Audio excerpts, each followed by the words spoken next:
안녕하세요 여러분. 오늘의 흥미로운 영상 내용은 대법원, 트럼프의 출생시민권 관련 판결 제안, 그리고 수년 만에 가장 충격적인 NBA 드래프트 픽이 된 7피트 1인치의 미스터리에 관한 것입니다. 우선 좋아요 버튼을 누르고 채널 구독 및 알림 설정도 잊지 마세요. 여러분의 관심과 지지가 저희에게 큰 힘이 됩니다. 첫 영상에서 전해드릴 뉴스는 미국의 유력 경제 매체 월스트리트 저널이 보도한 내용으로 미국 대법원이 트럼프 대통령의 출생시민권 정책과 관련해 내린 중요한 판결을 다룬 소식입니다. 이번 내용은 조금 복잡할 수 있지만 차근차근 이해하기 쉽게 풀어드리겠습니다. 먼저 이번 판결의 배경부터 살펴보겠습니다. 미국 대법원은 금요일 연방 판사가 전국적으로 효력이 있는 금지 명령을 내리는 권한을 제한하는 판결을 내렸습니다. 이 판결은 트럼프 대통령에게 사법부와의 힘겨루기에서 일종의 승리를 안겨준 셈이지만 동시에 트럼프 대통령이 추진해온 출생시민권 제한 정책의 운명은 여전히 불투명해졌습니다. 이번 판결문을 작성한 이는 대법관 에이미 코니 베럿입니다. 베럿 대법관은 6대3의 의견으로 트럼프 대통령의 출생시민권 정책을 미국 전역에서 차단했던 하급 법원의 결정이 잘못되었다고 지적했습니다. 법원은 이러한 보편적 금지 명령이 원고 개인을 구제하는 수준을 넘어서기 때문에 의회가 지방 판사들에게 부여한 권한을 초과하는 것이라고 밝혔습니다. 하지만 동시에 베럿 대법관은 트럼프 대통령의 정책이 민주당 주도 주들, 예를 들어 뉴저지주에서 제기된 소송에 의해 전국적으로 차단될 가능성을 열어두었습니다. 다만 임산부들이 제기한 개별 소송으로는 전국적 차단이 어렵다는 입장을 보였습니다. 다시 말해 이번 판결은 트럼프 대통령의 정책이 근본적으로 합법적인지 여부를 결정한 것은 아니었으며 앞으로도 이 문제는 계속해서 법정에서 다퉈질 전망입니다. 이번에 문제가 된 트럼프 대통령의 행정명령은 매우 논란이 많은 정책입니다. 올해 1월 취임식 당일에 서명된 이 명령은 부모 중 한 명이 시민권자이거나 영주권자가 아닌 이상 미국에서 태어난 자녀에게 시민권을 부여하지 않겠다는 내용이 담겨 있습니다. 이는 미국 수정헌법 제14조의 해석과 정면으로 충돌하게 되는데요.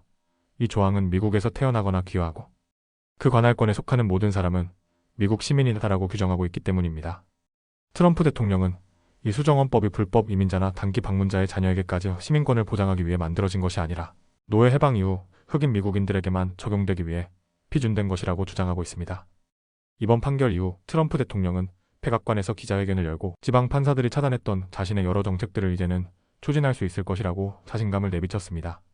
그는 이번 판결로 인해 보호도시의 보조금 취소, 난민 재정착 프로그램 중단, 트랜스젠더 의료시술에 대한 자금 지원 중단 등의 정책도 탄력을 받을 수 있다고 밝혔습니다.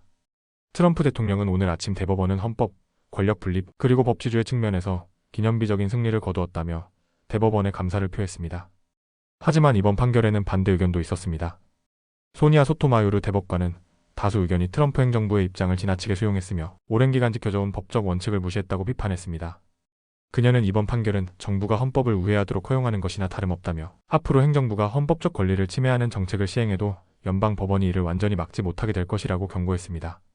이번 판결은 앞으로 미국 내 이민 정책과 사법부의 권한, 그리고 출생시민권을 둘러싼 논쟁에서 중요한 분기점이 될 것으로 보입니다. 현재 트럼프 대통령의 출생시민권 정책을 막기 위한 소송은 뉴저지주와 캘리포니아주 등 민주당 주도 주들이 주축이 되어 진행되고 있으며 이들은 이번 판결에도 불구하고 계속해서 대통령의 정책을 저지하겠다는 의지를 나타냈습니다. 마지막으로 이번 대법원 판결은 보편적 금지 명령이 거의 적절하지 않다는 점을 시사하면서도 집단소송과 같은 대안적인 방법으로 다수의 권리를 보호할 수 있다고 언급했습니다. 그러나 집단소송은 절차가 까다롭고 시간이 오래 걸리며 정부가 집단소송의 범위나 적절성에 대해 이의를 제기할 수 있다는 점에서 쉽지 않은 방법입니다. 이처럼 트럼프 대통령의 출생시민권 정책을 둘러싼 법적 공방은 앞으로도 계속될 전망입니다.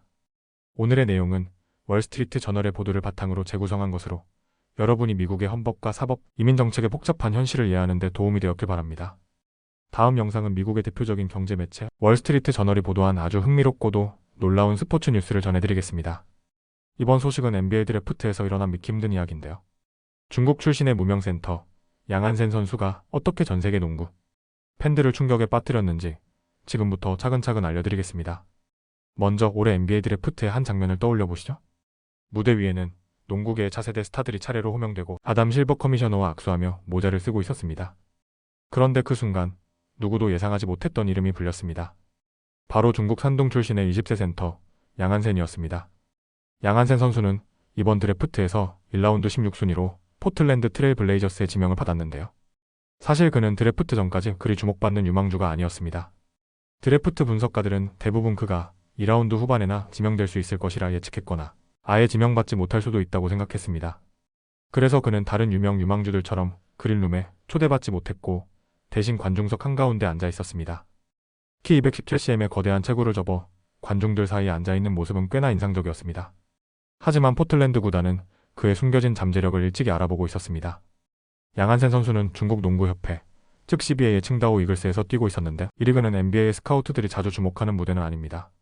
실제로 CBA 출신 선수 중 NBA 드래프트 1라운드에서 지명된 사례는 역사상 단 2번뿐이었고 마지막 사례도 양한센 선수가 기저귀를 차고 있던 2007년이었습니다. 그렇다면 포틀랜드는 왜 그를 선택했을까요? 바로 19세 이하 국제대회에서였습니다. 포틀랜드의 스카우트와 임원진은 세계 최고의 유망주들과 맞붙는 양한센의 경기를 직접 목격했고 점프는 거의 하지 않지만 덩크슛을 넣고 키는 센터급이지만 가드처럼 패스를 뿌리고 3점 슛까지 던지는 그의 기량에 매료되었습니다. 포틀랜드의 부단장 마이크 슈미츠는 우리는 그의 존재를 다른 팀들이 알아채지 못하게 하려고 노력했다고 밝혔습니다. 7피트 1인치의 선수를 숨기는 것이 말처럼 쉽지는 않았지만 드래프트 당일 대부분의 전문가들은 여전히 양한센 선수가 2라운드에나 지명될 것이라 예측했습니다. 그런데 드래프트가 진행될수록 포틀랜드는 불안해졌습니다. 혹시라도 다른 팀이 그를 먼저 지명할까 봐서였죠. 결국 트레일 블레이저스는 16순위라는 높은 순번으로 양한센 선수를 선택하며 그의 운명을 바꿔놓았습니다. 양한센 선수의 플레이 스타일은 한마디로 미스터리라고 불릴 정도입니다. 칭다오에서 열린 경기 중에는 3점 라인 근처에서 움직임이 막히자 팩보드에 공을 튕겨 자기 자신에게 패스한 뒤 레인을 따라 달려들어가 덩크슛을 꽂아 넣는 장면도 있었습니다. 마치 키 큰 가드 같은 민첩함과 창의성이 돋보였습니다.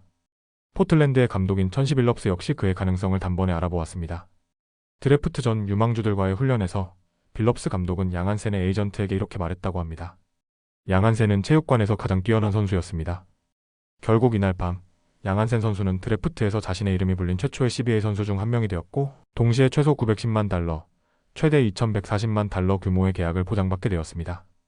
NBA에서 2라운드 지명권은 보장된 계약을 받지 못하지만 1라운드 지명권은 연봉 체계가 보장되어 있기 때문입니다. 드래프트 무대에서 자신의 이름이 호명되자 양한센 선수는 관중석에서 일어나 무대까지 긴 거리를 걸어 올라갔습니다. 그의 걸음걸이에는 앞으로 NBA라는 새로운 세계에서 시작될 또 다른 여정의 무게가 느껴졌습니다. 이처럼 전해드린 이 놀라운 소식은 월스트리트 저널의 보도를 바탕으로 재구성한 내용입니다. 무명의 중국 청년이 전 세계 농구 팬들을 놀라게 하고 새로운 꿈을 향해 나아가는 이야기였습니다. 앞으로 NBA 코트 위에서 그의 이름이 얼마나 자주 불리게 될지 많은 팬들의 관심이 집중되고 있습니다. 오늘은 여기까지입니다. 다음 영상에서 더 유익하고 흥미로운 내용으로 찾아뵙겠습니다. 이 영상은 투자 의견이 아닙니다. 매우 감사합니다.